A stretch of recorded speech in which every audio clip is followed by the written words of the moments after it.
Hello Leo, Sun, Moon, Rising, and Venus signs. Kamusta kayo? Sana po'y nasa mabuti kayong kalagayan. Welcome back po sa Star Tarot. Kung bago kayo dito, welcome din kayo. Thank you for your support. I truly appreciate it. God bless you all. Leo, tignan natin kung ano mga mensahe para sa inyo for today. We have 8 of Gabriel. Ayan. So, merong mga mabilisang pangyayari or mabilisang pagbabago na magaganap sa buhay ninyo at this time. Okay? Maaaring mga opportunities ito na bigla-biglang dadating or maybe mga opportunities ito that might require you to take action right away. No? Maaaring mga bagay or sitwasyon ito ng mag-aano sa inyo, tawag dito, mga impormasyon na magre-require sa inyo na gawan ninyo agad ng solusyon, gawan ninyo agad ng paraan, gawan ninyo agad ng action. Okay? So, maaari din na meron ditong pagta-travel ang iba sa inyo. No? Maaaring this travel is a tawag dito, air travel, no? Baka kayo ay babiyahe by air. So, what else?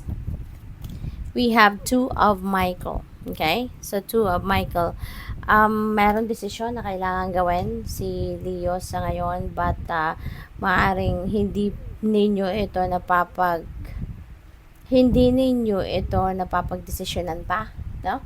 Hindi ninyo to naiisip pang mabuti kasi maaaring tawag dito, maaaring ino-overanalyze ninyo ang sitwasyon.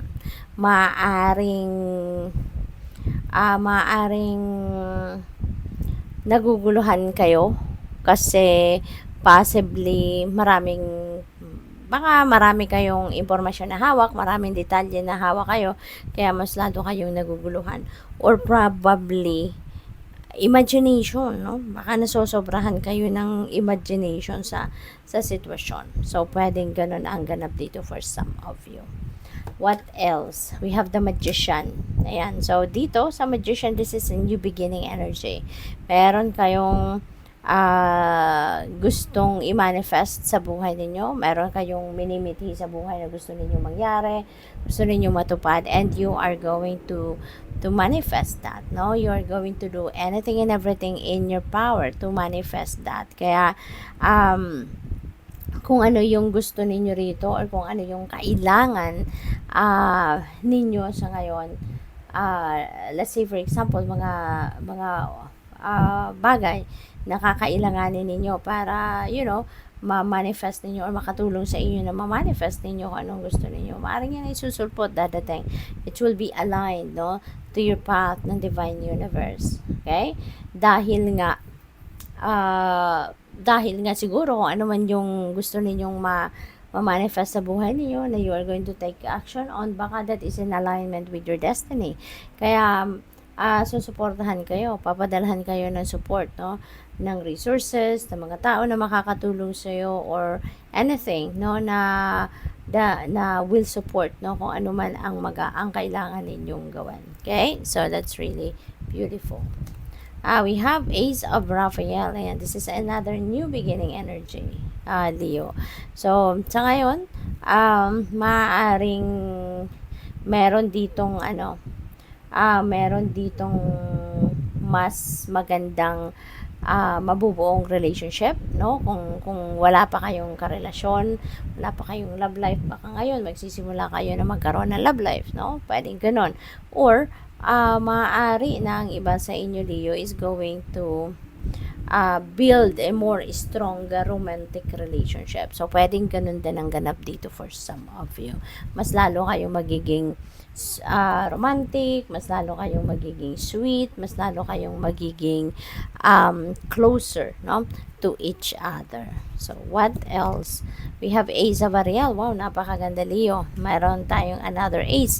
And kapag meron tayong dalawang aces, no, sa isang reading, ibig sabihin nito na there are